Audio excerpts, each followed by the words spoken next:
How to send photos in TikTok message. Let's get started. First up, make sure you have updated your TikTok app to its latest version. To check that, launch your App Store. Now type in the app name TikTok and then search for it. After app appears, you'll find the option of Open or Update.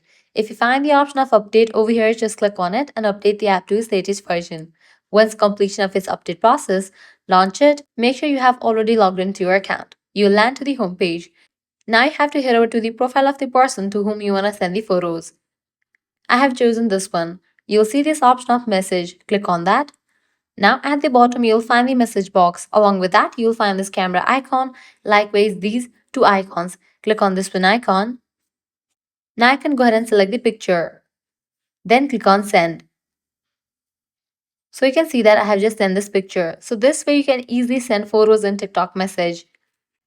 But you might not be able to send photos to all the users. It depends on the privacy setting of the user. If the user has allowed it to receive the photos, you'll be able to send photos to that user. So that's a wrap for this video.